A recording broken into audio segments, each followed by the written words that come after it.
Hey YouTube, how y'all doing? Y'all, man, y'all already know who it is, man. Double LA, man. LA, double L. Y'all already know what it is, man. Let's get into this shit. So basically, you feel me? I've been doing my music. You feel me? Been making my own beats. Yes, making my own beats. Normally I don't do this, but it was meant. So I just been chilling and shit. But lately it's been a little hard and shit. I just went through some shit. Basically, got a bitch pregnant and shit. She called the police, said I beat her up. So I went to jail and shit. She fucked around with a nigga that I could show y'all screenshots. Like this nigga in December, back in last year, December and shit. He was texting her Facebook and shit, talking about I wanna hold you and just a bunch of shit. You feel me? So basically, yeah, that's what happened, my nigga. And me personally, bro, I'm not the cuddle type. No, you can't pay me to cuddle. What the fuck I look like? I'm a business busy man. Fuck I care about that shit for. But anyway, basically, yeah, I'm an artist and shit. I do my own music, but I have like there's like a music past behind the music. Like I wanna show y'all my life behind the music. Like shit that I go through, shit that I want to do, shit that I've been, shit that I've seen. You know what I'm saying? YouTube, just a lot of shit and shit. Yeah, I got a lot of subscribers already. I got a lot of people that like look up to me. I got a lot of people that like listen to my music. I got a lot of people that like really care about me actually getting out here. So me personally, I'm really trying to make this shit work.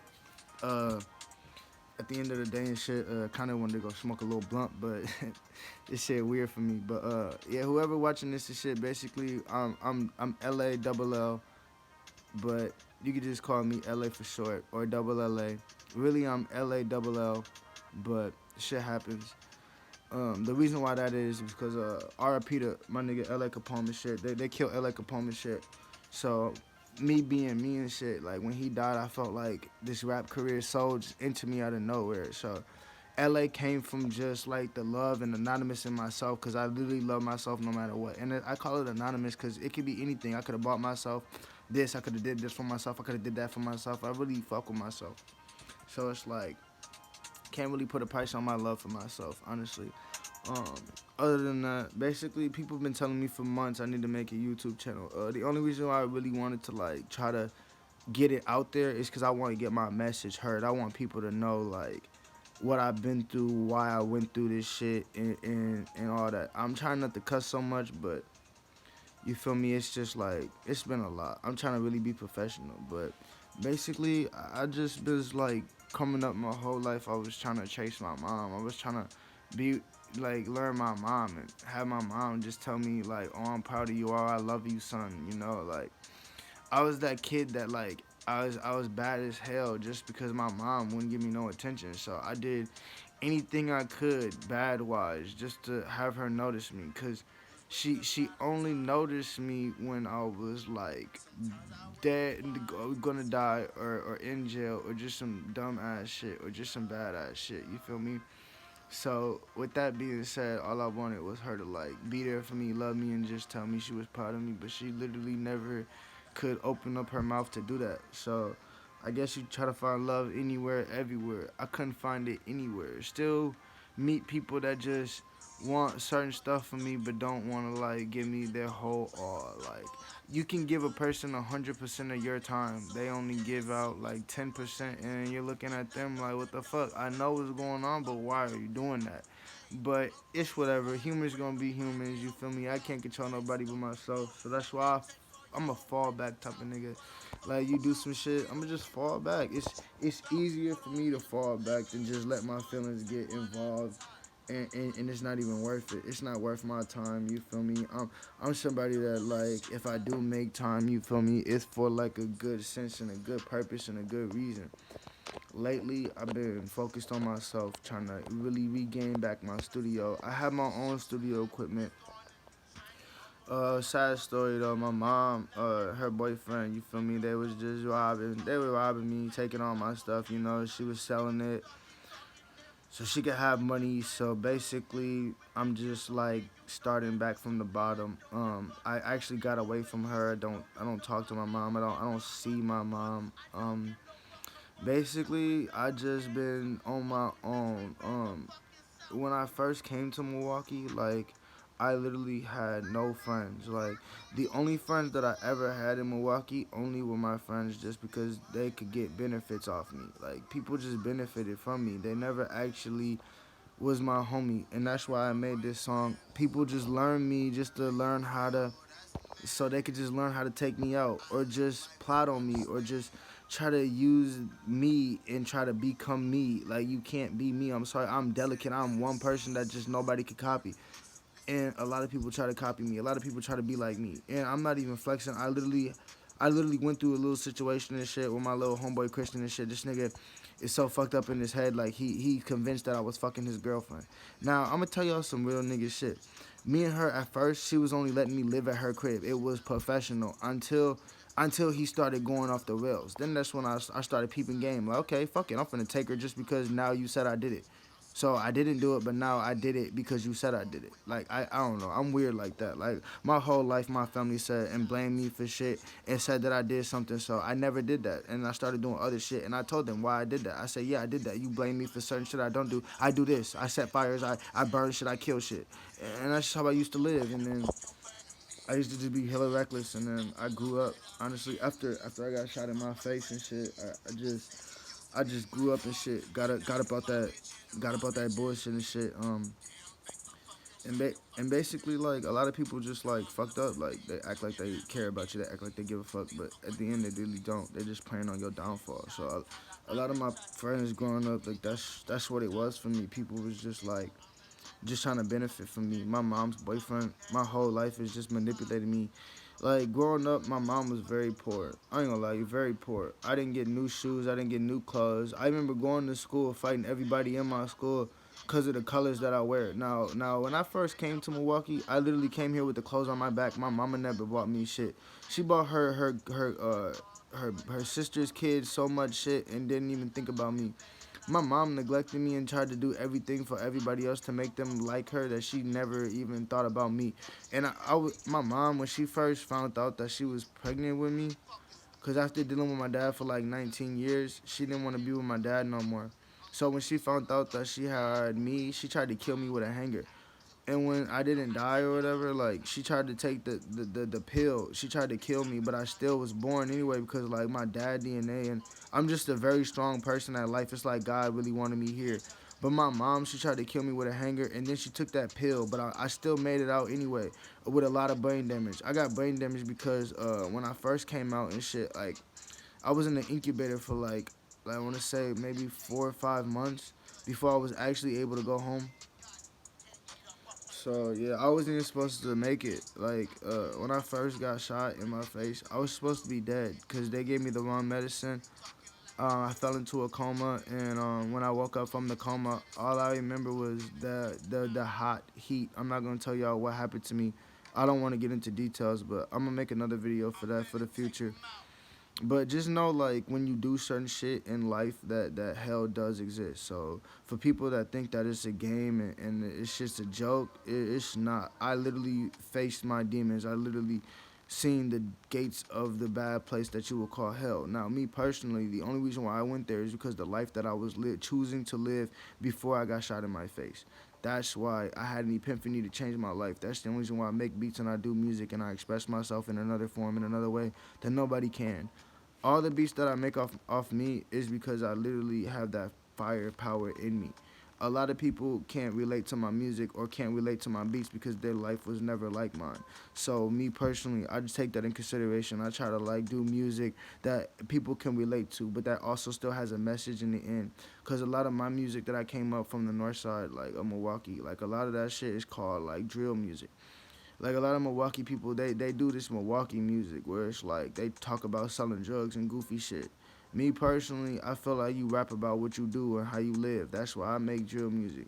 I really been in the field toting poles. I really been doing that shit as a youngin'. Like I done touched so many motherfucking guns. I done seen so many different bullets. I done had so many different guns that took so many different bullets. Like I don't know. I just got up out of that bullshit. I literally got me a house and I live in a decent place. I literally don't got to go back to eating out of dumpsters because my mom put me out at 15 because she wanted to be with her boyfriend and he didn't give a fuck about me. He was not my dad. He just wanted my mom for herself. So she would follow him, and I'll get the shitty end of the stick. I remember being homeless, and people that I thought were my friends and shit would see me in certain colors, and then just be like, oh, he's a Crip. And honestly, back then, I wanted to be a Crip with my brothers, because when I did live in the house with my brothers, like my oldest brother and shit, his name Malcolm and shit, he actually in prison right now for murder. But he was like always a bully towards me because I'm light skinned. Now he's dark skinned. I'm not trying to be racist, but a lot of dark skinned people do treat me like straight shit because I am light skinned. They always say you're a googly eye. You don't know if you want to be black. You don't know if you want to be white. So my whole life I had the shitty end of the stick, and then I have a lot of people be racist towards me, call me nigger, just throw eggs at me, just plenty bad shit when I first moved to Cudahy. It was really fucked up for me, especially when I first moved to Cudahy. I literally experienced life. I was walking down the street trying to go get me some food because my stomach was hurting. I just got paid. So many cars was looking at me, calling me so many bad names, and just treating me like straight shit. It was ridiculous to think that people really live like this. And I literally thought to myself, like, damn, maybe killing myself is a better option. But honestly, me being here, dealing with all the shit that I'm going through, makes me more open minded to my third eye. Now, I'm gonna tell you a little story about my third eye. My my third eye has been open since I've probably been a little kid. And then when I made this song, and this is Cornell's beat, honestly, I still haven't even. This is just one of them practice shits where it's like I use somebody's beat for my lyrics, but I'm gonna make my own beat, like that beat. But I only put this song on because like it helps me like get to my life, cause a lot of shit in this song I lived that life.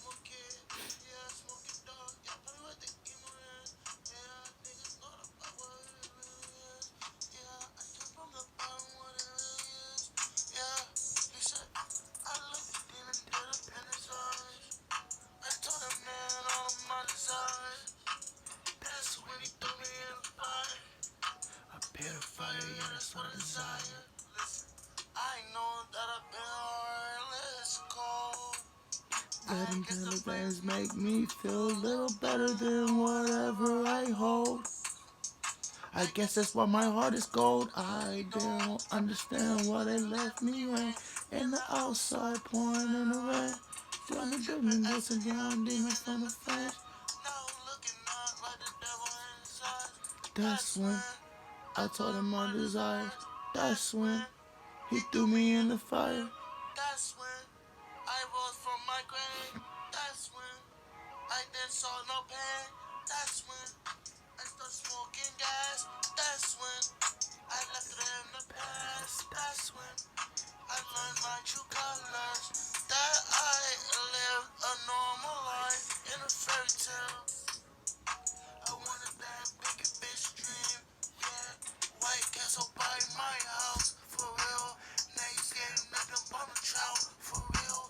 Lake pool right up on the boat. For real. Fishing in my motherfucking backyard. Who wouldn't want that? Who wouldn't want that? Like, now that's when they envied me. And now I got somebody that loves me. And I'm gonna stop it right there because that's one thing you can do about a song.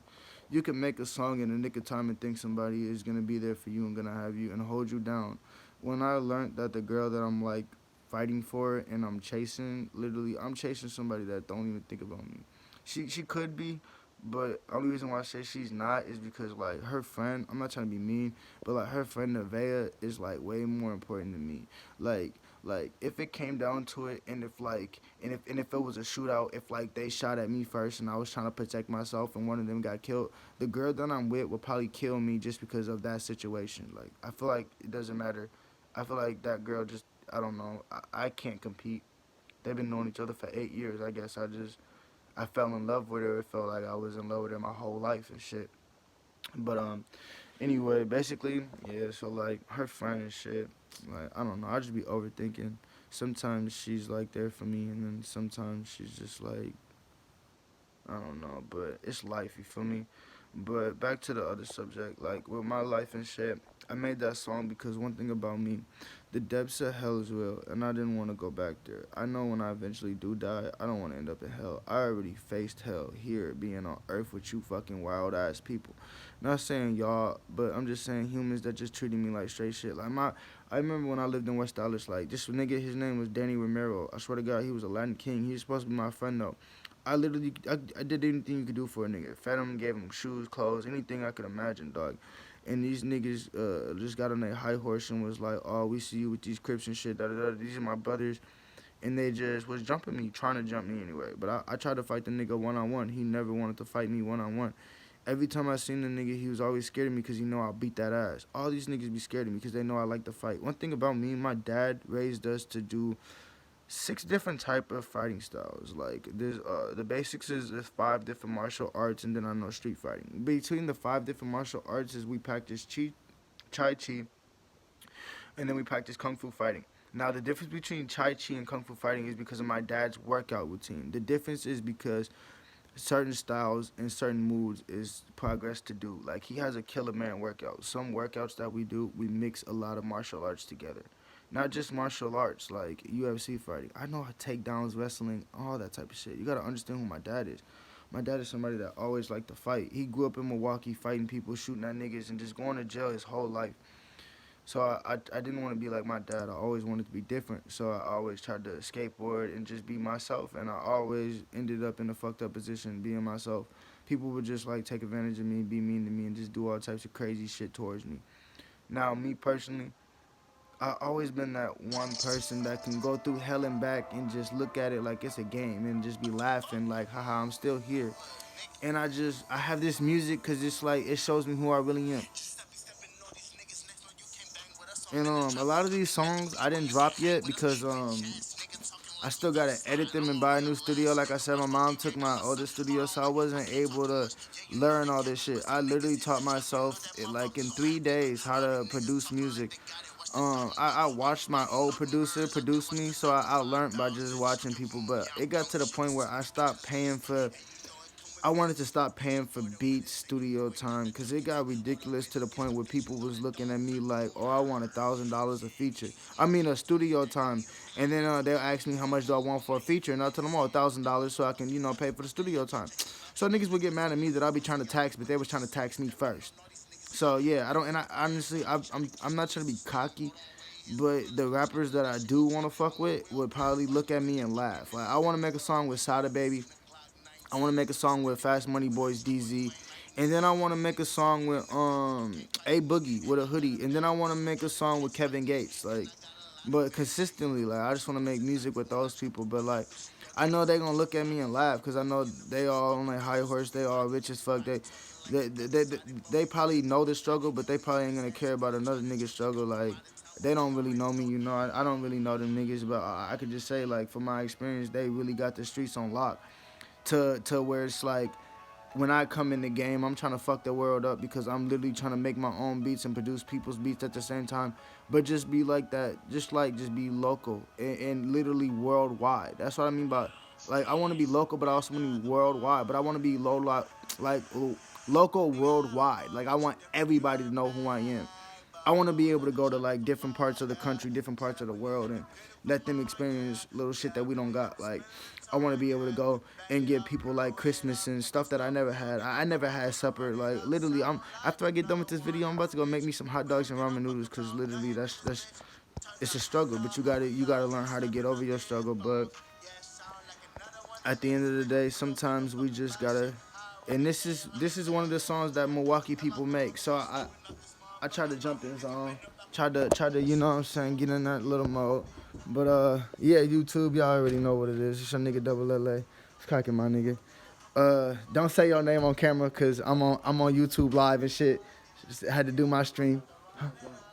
Okay, I got you.